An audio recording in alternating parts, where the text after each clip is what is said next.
Aujourd'hui, ce qui nous intéresse, c'est au niveau de la région de Ziguinchor, où on est là pour, avec la direction technique régionale, pour aider les entraîneurs à se recycler. Je pense qu'aujourd'hui, on sait que pour élever le niveau des joueurs et des jeunes, il faut élever le niveau des entraîneurs. Je pense qu'ils ont besoin de se recycler, mais on fait un focus sur les fondamentaux individuels offensifs, avec et sans ballon. Et aujourd'hui, on était dans l'équipe avec ce qu'on appelle le spacing.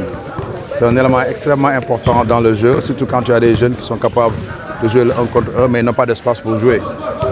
C'est des notions élémentaires, mais fondamentales pour le développement du jeu. Ensuite, on a insisté sur les fondamentaux individuels défensifs, sur le porteur et sur le non-porteur, en définissant les notions de speedline, de côté fort, côté faible, et comment on doit perdre la pression sur le porteur, sur l'orientation du joueur, sur le gapping, également sur la rotation en cas de drive, etc. Comment éviter les écrans au niveau des downscreen et des side screen. Donc tout ça là, c'est des choses qui sont fondamentales au développement du jeu. Et moi, je suis très heureux d'avoir rencontré beaucoup d'entraîneurs, les Wali, Faye, tout ça là, que j'ai vu il y a des années. Moi, il y a longtemps, je suis venu à Ziguinchor, mais le biel m'a permis aujourd'hui de mettre les pieds ici et de partager également mon expérience. Non, parce que on pense que déjà, ces fondamentaux, c'est pour les U13 normalement. U13 qui doivent maîtriser les fondamentaux du jeu sur le porteur de ballon et sur le non-porteur de balle en défense. Et surtout, quand on a la balle et quand on n'a pas la balle, qu'est-ce qu'on fait? Et les jeunes, c'est déjà U13 pour créer des notions de spacing et de motion. Comment bouger avec le ballon, comment on va faire les rotations. Déjà, les petits qui sont à U15 doivent être capables de jouer le motion offense. Et là, on voit, et de défendre à une passe, à deux passes, à trois passes, sur les écrans, non porteur et non sur l'écran du porteur. Et c'est des éléments que les entraîneurs ils vont trop vite.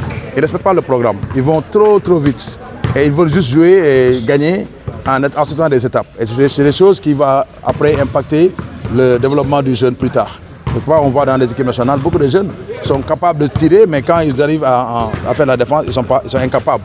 Et ça, c'est des efforts à faire, non seulement pour le BL, mais surtout pour la direction technique nationale du Sénégal. Et je pense que Coach Pape Adjivon, il est au courant de ça et il va faire le tour du pays pour faire des stages pour tous les entraîneurs. J'étais un peu surpris par rapport à ce qu'on a fait, mais au fur et à mesure qu'on continue, ils ont commencé à s'habituer.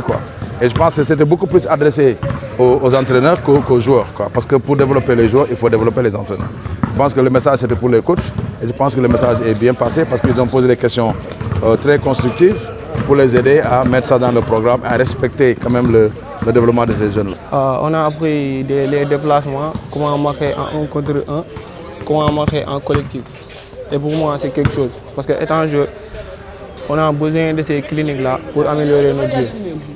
On peut être bien techniquement, mais si on ne peut pas l'exploiter sur le terrain, ça ne sert à rien. On est vraiment content que BUL fasse ces cliniques ici, surtout à Ziguinchor, là où le basket n'est pas comme à Dakar. Les problèmes, on peut commencer, si vous voyez notre terrain, c'est pas bien. Et avec l'hivernage, les pluies, on ne peut pas s'entraîner. S'il y a la pluie, on doit rester chez nous. S'ils pouvaient nous aider à améliorer nos terrains, ça nous aiderait.